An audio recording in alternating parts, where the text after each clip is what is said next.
The noble estate stood on the edge of the old frontier like a stone crown resting crookedly on dust and blood. High walls of pale limestone ringed the land, meant to hold power inside and danger outside, but for Eliza Montrevel, those walls had always felt like a prison. At 22, she was the unwanted daughter of a powerful land baron, a man who feared weakness more than sin and shame more than cruelty. Eliza was not what noble society admired. She was large-bodied, heavy-hipped, soft-faced. Her weight had become the quiet disgrace of the Montrevel household. Servants whispered. Guests stared. Suitors vanished. Her father, Baron Henry Montrevel, never called her by her name any more, only the mistake. Her mother had died birthing her, and in her father's warped mind, Eliza had been guilty since her first breath. For years. He tried to correct her with discipline masked as care. Diets that starved her. Dresses cut too tight to shame her thin. Tutors who were ordered to break her laziness. Nothing worked. Eliza remained kind, quiet, and unashamed of her softness in a world made of blades. The humiliation grew sharper when rumors spread that Montrevel had secretly traded supplies with native Apache tribes to keep his northern border safe. To the other nobles, it was treason. To her father, it was survival. Until one night, the secret exploded. A rival lord leaked the transactions to colonial authorities. An investigation began. Soldiers visited the estate. The baron's reputation, his sacred power, stood on the edge of ruin. Someone had to be blamed, and he chose Eliza. He accused her of consorting with savages, of secretly aiding the Apache through the servants. The charges were lies, but lies spoken by a powerful man become truth. That night, she was dragged into the grand hall before witness-aw's officers, priests, and trembling servants.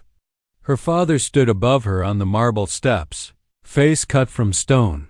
"You have brought disgrace on this family," he said coldly. "By custom of the frontier, you will be surrendered to those you have chosen over your blood." Eliza froze. The words did not make sense at first. Surrendered? A priest gasped. A soldier avoided her eyes. Everyone understood what that meant. In frontier law, when land disputes involved tribal negotiations, women were sometimes traded, unofficially, brutally as compensation. It was illegal on paper. Common in secret, she fell to her knees. "Father, I have done nothing. Please." For the first time in years, she used the word father. His reply was ice. "You were born as punishment. Now you will serve as payment." Before dawn, she was stripped of her noble clothes and dressed in a coarse brown travel gown. No jewels, no crest, no protection. A single wagon waited at the estate gates. 2 armed escorts stood beside it. She looked back once at the manor. She had grown up in the place of silken loneliness and silent cruelty. Not a single window opened for her.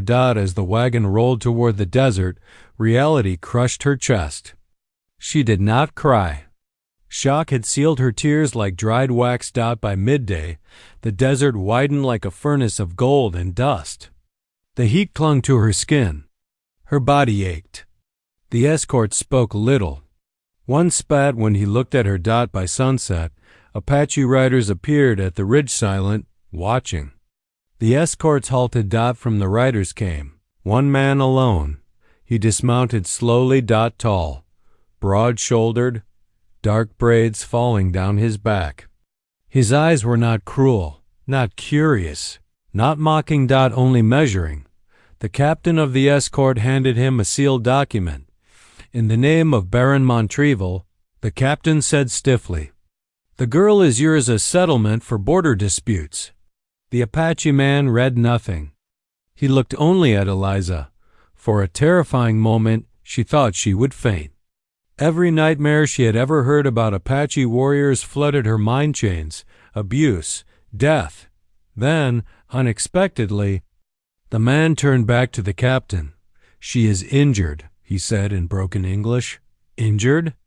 The captain scoffed. She is shaking. She has no water, no medicine, no blanket. The captain shrugged. Not our problem anymore. The Apache man's jaw tightened, but he said nothing further. He walked to the wagon, lifted Eliza with careful strength, and placed her gently on the ground. He gave the escorts one last look of quiet judgment. Then he led her, not as a captive, but as someone. Under protection. As the escort rode away, dust swallowed them, and Eliza realized there would be no rescue. She walked beside the Apache warrior for hours as stars bloomed above the desert like cold silver fires. Pain dug into her legs. Her breath came heavy. At one point she staggered and nearly fell. He caught her immediately. No harsh grip. No dominance. Only steady strength. He guided her to his horse and astonishingly helped her mount behind him. He wrapped a blanket around her shoulders. She was too exhausted to question any of it. Her head rested against his back as the horse carried them into the unknown. By the time they reached the Apache encampment, dawn burned at the horizon. Fires flickered low. Warriors watched in silence. A wave of fear crashed over her. Women stepped forward too. Apache women with dark eyes and folded arms. They assessed her body openly. Judgment burned in their gazes. The warrior dismounted and spoke in his native tongue. Murmurs rippled through the camp. One elder woman shook her head sharply. She is punishment. Eliza understood none of the words, only the tone. The warrior responded firmly. She is human. That simple defense would change her fate. She was given a small shelter near the edge of the camp, a place for outsiders and broken things. A bowl of warm broth was handed to her.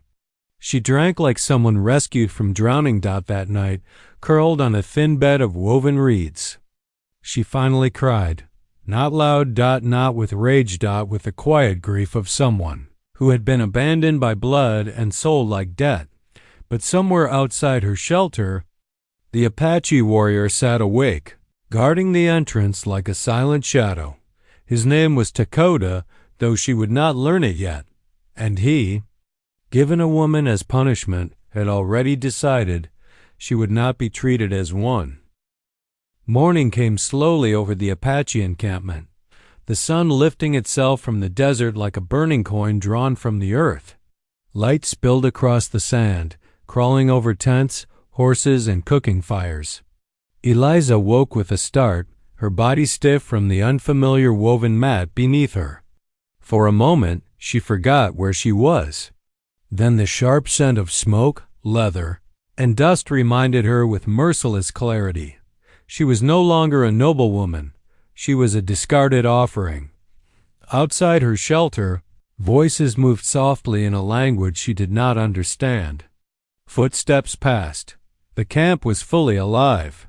Her stomach twisted with hunger and fear. She pushed herself into a seated position and hugged her arms around her body. The coarse gown scratched her skin. Her hair, once brushed by servants every night, hung tangled and loose down her back.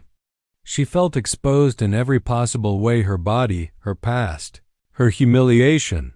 A shadow fell at the entrance of the shelter. She froze. The Apache warrior stepped inside just far enough for the morning light to catch his face.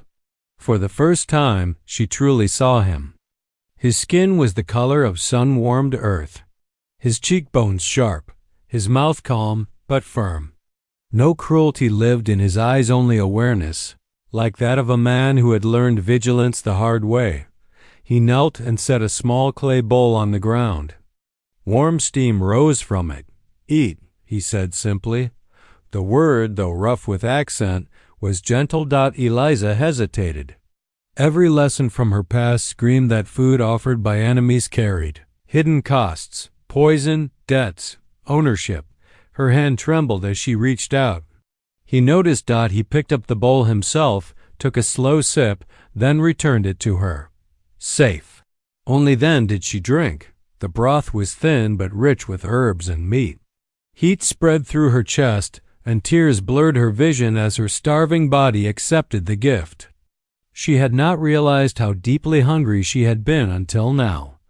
When she finished, he took the bowl and stood. "My name is Dakota," he said. "It means friend." She nearly laughed at the cruel irony, but her voice barely worked. "Eliza," she whispered. "My name is Eliza." He nodded once, committing it to memory like a promise. He left her with a folded blanket and a skin of water. No guards were posted outside her shelter. No chains, no ropes.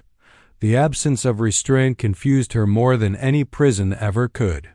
From that day forward, the tribe did not harm her, but neither did they welcome her. Children stared from a distance. Women whispered without hiding their scorn. Warriors watched her with faces carved of suspicion that she was too foreign, too pale, too large, too strange. For them, she was not a woman. She was a complication. Dakota alone stood between her and open hostility, not through force, but through unspoken authority. When others questioned why he had not claimed her as was custom, in such trades, he answered with silence that allowed no argument. Instead of treating her as property, he treated her as a guest whose stay was indefinite and unwanted by most. He brought her food each morning, showed her where the river bent close to camp, provided her new garments, simple Apache dresses that did not bind her body in shame. When he handed them to her, she saw hesitation in his fingers. "They will fit," he said. When she changed into them, she nearly broke down. The cloth did not cut into her flesh. It did not squeeze her. It moved with her instead of fighting her. For the first time in her life, Eliza stood without pain in her shoulders, her ribs, her hips. That night, when she stepped outside her shelter dressed as an Apache woman would be, the camp fell silent. She waited for laughter. It did not come. The women saw that the clothes did not make her smaller, but they made her dignified. The children, curious now, crept closer. One little girl touched her sleeve. "Soft." The child whispered in awe. Eliza smiled for the first time since leaving her father's estate. And Dakota, watching from across the camp, felt something old and heavy loosen in his chest. As days turned into weeks, she began to learn the quiet rhythm of the tribe. She helped gather water. She learned how to grind corn, though her hands blistered quickly. The women did not teach her, but they no longer drove her away. Pain followed her like a shadow. Her feet bled. Her back ached constantly. Her body, never shaped for desert endurance, struggled in the punishing heat. More than once, she collapsed while working. Each time, Dakota was there. He never scolded her, never expressed frustration. He would lift her, always, with careful respect and carry her to the shade. He would press water to her lips and wait until she was steady again. Once, when she apologized, with shame burning her cheeks, he answered quietly, "The desert makes no apology for being hot. Why should you apologize for being human?" She did not fully understand the words, but she understood the kindness. At night, however, fear returned. She slept lightly. Dreams of her father haunted her, his voice, his eyes, the way he handed her over like diseased livestock. She woke trembling more than once, heart pounding as though she were still kneeling in the grand hall. She never cried loudly, but Dakota heard her. One night, when sobs broke through her control, he stood outside her shelter and spoke softly through the woven wall. "You are safe here." The words were simple. They shattered her. She pressed her forehead into the mat and wept until exhaustion took her again. The tribe's elders watched the situation with growing concern. The trade had been made. By frontier custom, she was Dakota's claim. Yet he had never touched her, never shared her shelter, never announced possession. Whispers spread. He disrespects our law. He brings trouble. She will bring soldiers to us. She is poison from the settlers. The tension came to a head one evening around the central fire. Dakota was summoned. Eliza watched from the shadows as elders spoke sharply in their language. Though she did not understand the words, she understood the meaning clearly enough through tone. Decisions were being demanded. Finally, one elder pointed toward her shelter. Dakota answered slowly, each word weighted with gravity. She was given as payment, yes, but payment for land, not for my body. The others protested. She belongs to you. Dakota rose to his full height. She belongs to herself. The camp fell into shocked silence. No man in recent memory had spoken of a woman that way, especially one given through trade. An elder spat into the fire. Then she will remain your responsibility. If harm comes from her presence, the blood will be on your hands. Dakota accepted the burden with a single nod. That night, Eliza sensed the weight in the air. Dakota brought her food, but his eyes were darker than usual. I have made your life harder here, she whispered. He shook his head.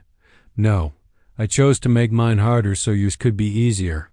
She did not know how to answer that. Days later, a group of young warriors challenged Dakota openly. They blocked his path as he returned from hunting. You shame us, one of them said. You refuse what is yours. Dakota set down his kill calmly. She is not a horse to be ridden for pride. The young warriors bristled. One shoved him hard. In a blink, Dakota moved. He knocked the warrior flat with a controlled strike, not wild, not brutal, just decisive. The message was clear. No one touched him again. But Eliza saw the bruise on his face that night when he brought her water. She reached up without thinking and gently touched it. He stiffened, then stilled. Her fingers trembled. I'm sorry, she whispered. His voice was low. You are not the danger here. It was the first time their hands had touched. And both of them felt the quiet spark of something neither dared to name. What Eliza did not know yet, what none of them knew, was that her father had not forgotten her, and the moment her presence began to shift the balance inside the Apache camp, the balance of the frontier itself would begin to break. The desert did not soften for Eliza because she suffered. The sun still burned without mercy. The wind still cut like dry knives across her cheeks. And the people around her, though no longer openly hostile, still reminded her daily that she did not truly belong. Prejudice lived in silence. Now it lived in the way bowls were set down for her, without hands touching hers. In the way conversations paused when she approached. In the way some women shifted their children behind their backs when she passed. Dakota's protection had drawn a fragile line in the sand. No one crossed it violently, but many walked its edges with resentment, and Eliza felt it. Every single day. Her greatest trial came not from anger, but from worth. In the tribe, people survived because everyone carried their weight. Women gathered, cooked, tanned hides, tended children. Men hunted, guarded, and fought. Every hand mattered. Eliza's body betrayed her. The heat exhausted her quickly. Long walks left her breathless. Tasks that other women completed with ease left her trembling. Her hands were soft. Her feet blistered constantly. She dropped grinding stones more than once, earning sharp looks.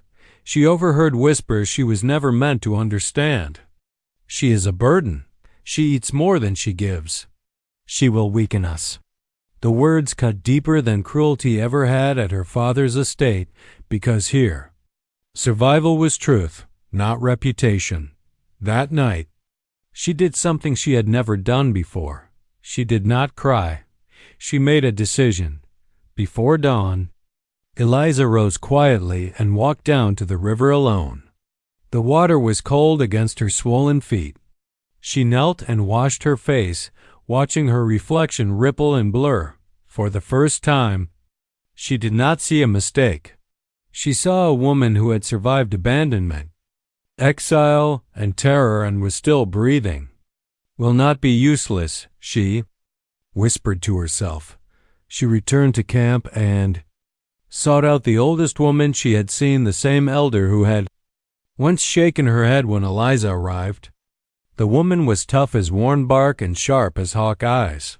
Eliza knelt before her. She did not know the proper Apache words. So she spoke in the only language she had: humility. I want to work. Teach me what my hands can still do. The elder stared at her long enough to make her bones ache with waiting. Then she stood abruptly. Follow. No kindness. No warmth. Only command, but it was enough. They began with the hardest work: hide tanning. The smell burned Eliza's nose. The labor tore at her shoulders.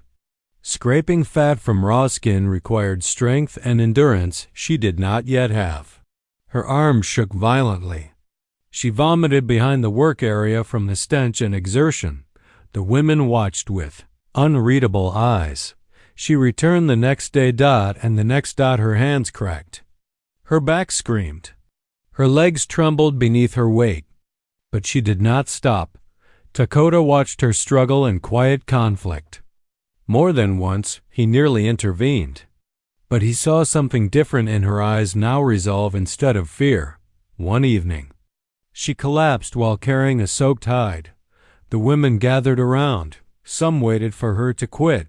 Instead, Eliza pushed herself up on shaking arms and whispered through clenched teeth, I am not finished.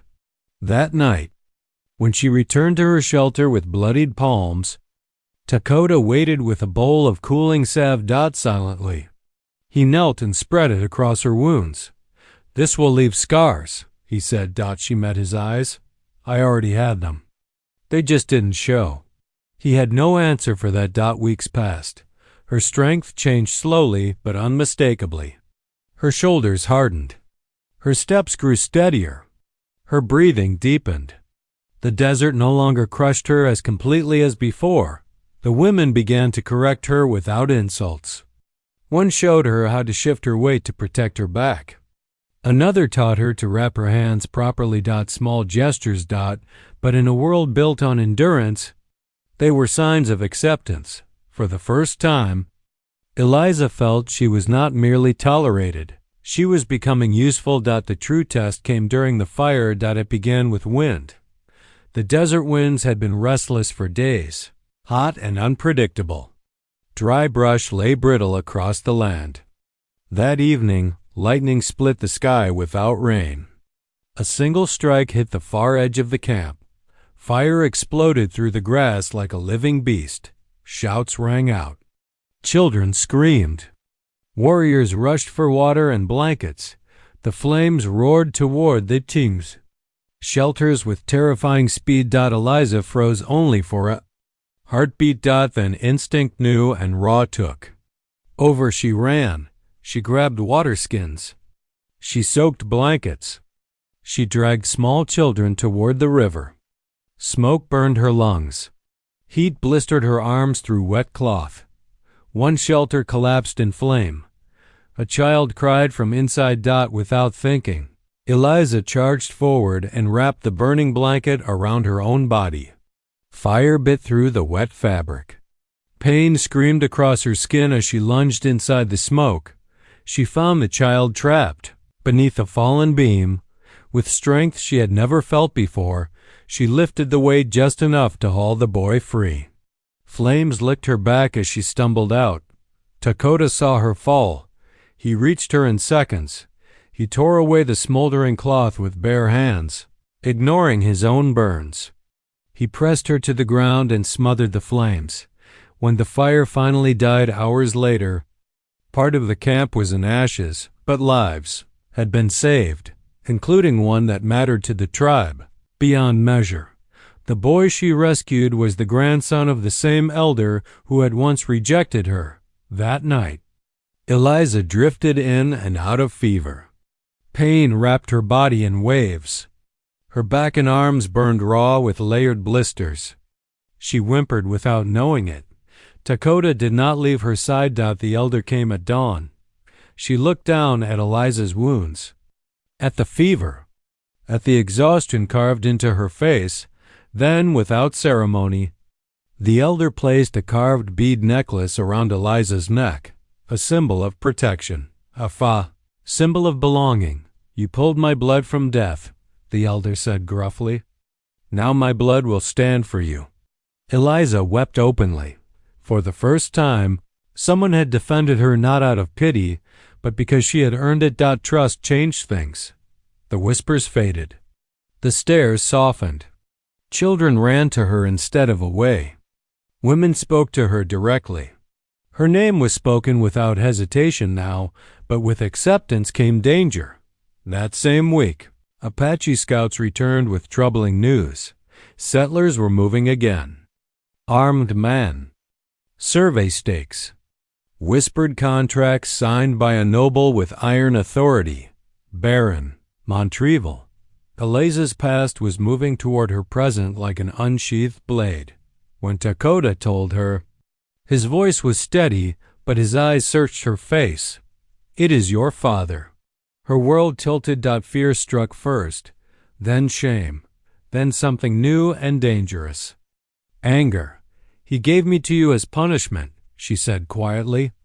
Now he comes as if I were still his property. Dakota's jaw tightened. You are not his. She looked at him. For the first time, she whispered, I believe that. That night, as the camp prepared for what might come, Eliza realized something profound. She no longer wanted to be saved. She wanted to stand. And if her father came for her, he would no longer find a broken noble girl kneeling in marble halls. He would find a woman of the desert. Months had passed since the fire. Eliza's body had healed, but scars remained, burned lines across her back, hands roughened beyond recognition, and a few lingering aches that reminded her constantly of the woman she had become. Her heart, too, had changed. Where once she had only feared and endured, now something warmer, more complicated, had taken root. Dakota had become more than a protector, more than a guide.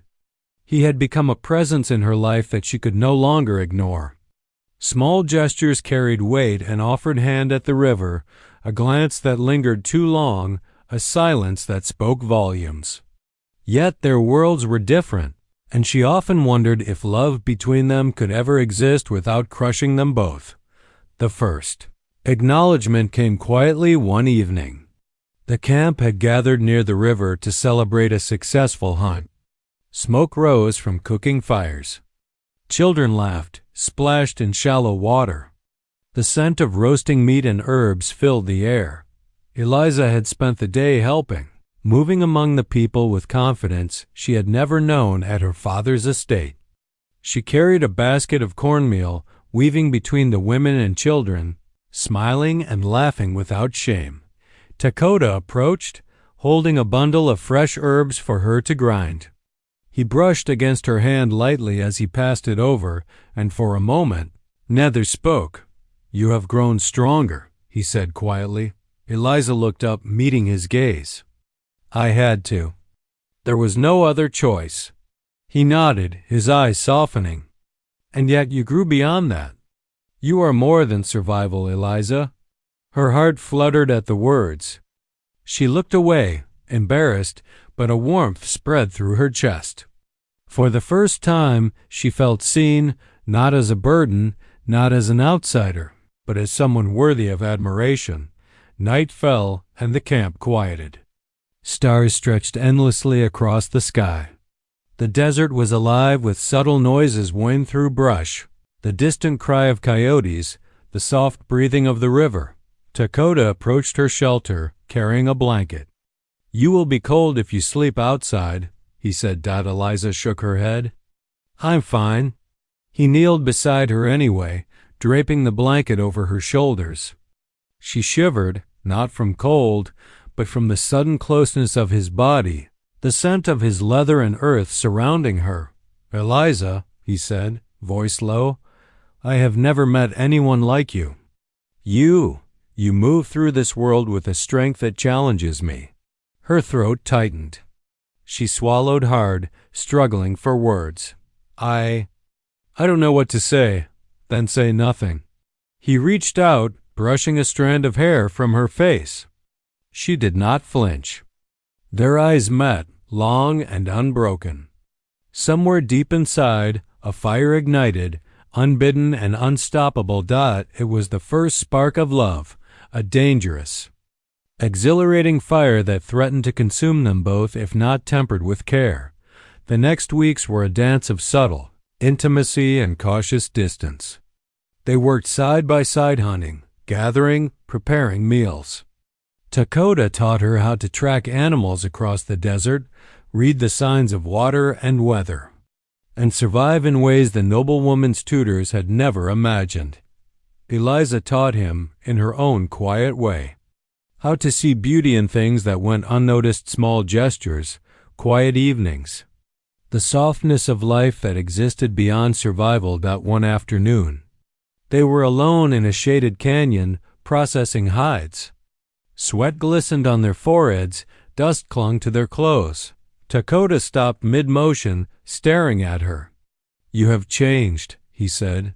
She paused, examining the muscles in her arms, the calluses on her hands.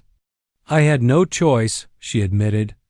"I had to become someone who could endure this life, or I would have died."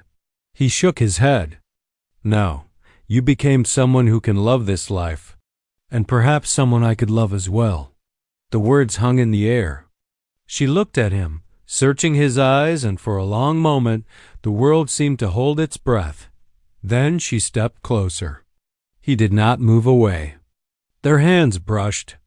Her heart leapt, every nerve on fire, but love was not without risk.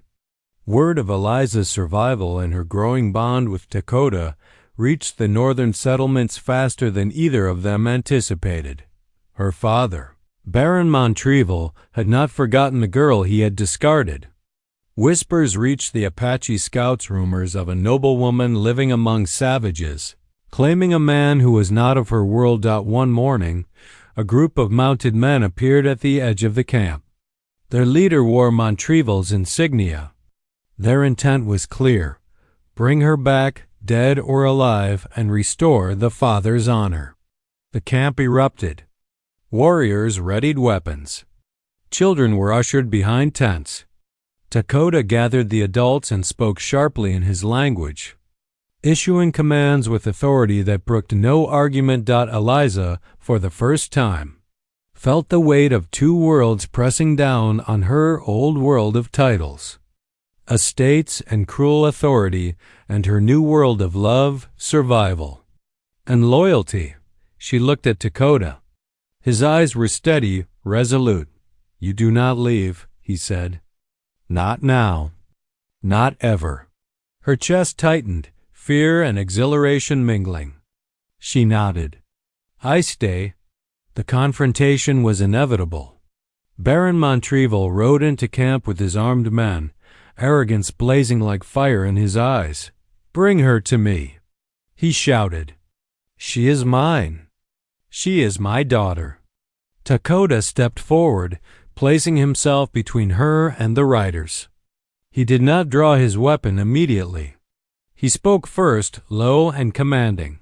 "She is not yours," he said. The Baron laughed, cruel and sharp. "She has no honor here. She belongs to the law of her birth, and I will take it back." Dakota's hand hovered near his bow, but his voice held a power that froze the soldiers in place. "She belongs to herself, and to anyone who would harm her will answer to me." The standoff stretched long. Eliza's pulse thundered. She realized that the man she had come to love was willing to challenge not just her father, but the entire world, for her sake. In that moment, the full depth of her feelings struck her. Love was no longer abstract. It was a living, dangerous thing that tied their fates together. The Baron sneered, realizing the futility of words against a man who had the loyalty of the entire tribe. With fury and frustration, he spurred his horse and rode away, leaving Eliza trembling but alive. That night, as the camp celebrated survival, Dakota finally allowed himself to step closer. "Eliza," he whispered, voice low and steady, "I have watched you grow, fight, and endure. And now, I know I cannot imagine this life without you." She looked at him, tears glinting in the firelight. "Nor I without you." He took her hands in his. Their palms met, rough and calloused, yet perfect together. "I do not know what the world beyond this desert holds," he said, "but I know that here with you I am whole." Her breath caught. "And I with you." They did not kiss immediately. That night was too sacred, too fragile. But they held each other close, bodies pressed together in the quiet intimacy of shared triumph and fear. In that embrace, two worlds collided. The noblewoman and the warrior. The past and the present. The foreign and the familiar. And in that collision, love burned brighter than any danger, stronger than any prejudice. Eliza knew it would not be simple. Her father might try again. The frontier itself could never truly forgive her for breaking its unspoken rules. But for the first time, she did not care. She had found love true, undeniable, dangerous, and beautiful. And with Dakota by her side, she would face whatever came next. The desert was still, save for the whispers of wind through dreary bright. Eliza stood at the edge of the camp, the sky turning molten gold as the sun sank toward the horizon. She had grown strong, capable, and at peace in the life she had built alongside Dakota. Yet, in the far distance, dust clouds rose, an ominous signal of riders approaching. Her heart tightened. Baron Montrevel had returned. The rider leading the group wore a familiar cold arrogance, his coat dusted with desert sand. Behind him were men armed not only with rifles, but with the arrogance of power. Montrevel had crossed borders, laws, and tribes to reclaim what he believed was rightfully his daughter. Eliza's first instinct was to flee. But she no longer feared him in the way she had as a child. Fear had been replaced by knowledge of her own strength, and by love that bound her to the desert and the man who had saved her from a life of cruelty. Dakota stood beside her, calm and unyielding. The warriors of the tribe had formed a protective line. Children and women were ushered behind the safety of the inner tents. Every eye in the camp watched, tense but alert. Montrevel's voice cut through the quiet like a whip. "Eliza, come to me. I am your father. You belong with me." The words were heavy with entitlement, but they rang hollow in the desert air. Eliza stepped forward, her posture unafraid. "I do not belong to you," she said clearly. Her voice was steady, unwavering. "I belong to myself."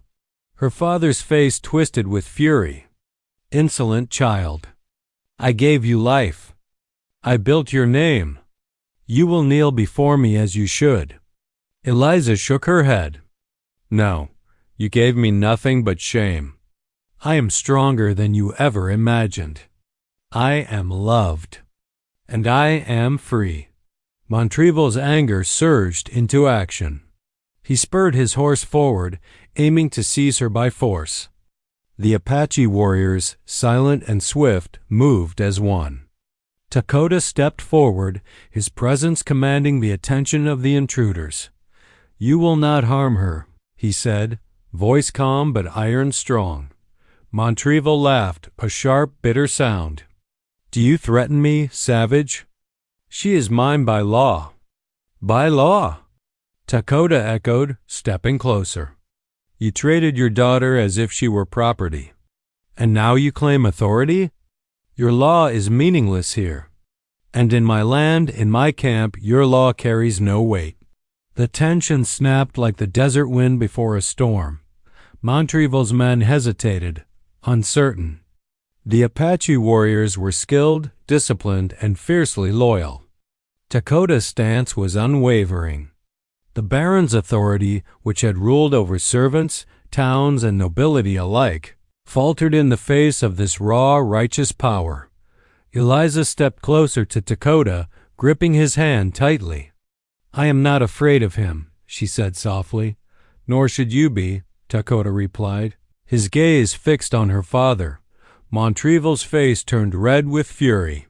His voice cracked. "You are a disgrace. You are nothing without me." Eliza's chest lifted, her voice strong and clear. "I am everything I am because of who I am, not because of you. You failed to give me love, and you tried to punish me for surviving. I am not your property. I am not your mistake. I am myself." The camp was silent. Even the wind seemed to pause. Montrevel's rage could not mask the truth in her words. He realized, perhaps too late, that the daughter he thought weak had grown into a woman of iron will, courage, and unshakable dignity. The Baron's men looked at one another. Their confidence wavered. They had never faced a challenge like this, not a woman, not a desert tribe, not a warrior whose strength was grounded in love, loyalty, and justice. Montrevel's face darkened. "You will regret this, girl. One day you will come crawling back." Eliza laughed, a sound clear and fearless, echoing across the desert. "I will not. I never will. And if you think fear will bring me to my knees, you are mistaken. The only chains I bear now are my own choice, and I choose freedom." Dakota's hand brushed hers, reassuring and steady. "Do you see now?" he said softly. "The past cannot control you. The only power he had over you was what you allowed." Her smile was radiant. "I see it, and it feels like the first time I have ever truly breathed." Montrevel, beaten not by weapons but by the sheer force of truth, spurred his horse and rode away, his men following silently.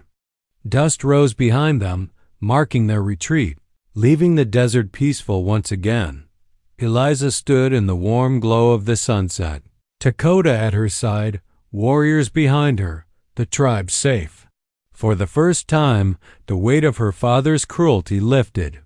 She had faced the man who had cast her away, and she had stood undefeated.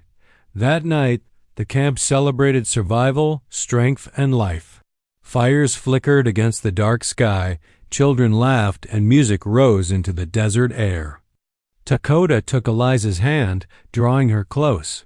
"You have fought your battles with courage, Eliza," he said, eyes gleaming. "But the greatest victory is the one you have won over yourself." Eliza leaned into him, resting her forehead against his chest. "And I could not have done it without you." He held her tightly, the desert wind wrapping around them, carrying with it the promise of love, protection, and a life that belonged only to them. "I love you," he whispered. "I love you too," she replied. Voice steady, filled with certainty. The stars above sparkled like witnesses to their union, and the desert itself seemed to bow in quiet reverence. In the days that followed, Montrevel's absence became permanent.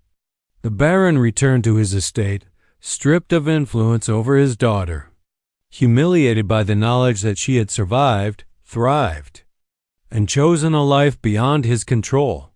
The noble houses whispered about the Montrevel disgrace, but Eliza no longer cared. Titles, wealth, and the opinions of distant towns meant nothing compared to the freedom she had found. The tribe that had accepted her, and the man who had loved her for who she truly was, the desert became her home. Dakota, her family, and the people she had once feared her judges became her allies. And so, under the vast skies of sand, stone, and fire, Eliza stood tall, not as a surrendered daughter, not as a burden, not as a mistake, but as a woman who had been handed over to punishment and emerged with love, strength, and a life of her own choosing. The desert whispered in the night, carrying her laughter and Dakota's steady heartbeat, and the story of an obese noblewoman who became a warrior, a beloved, and a free soul spread silently among the winds, the sands, and the hearts of all who would hear it.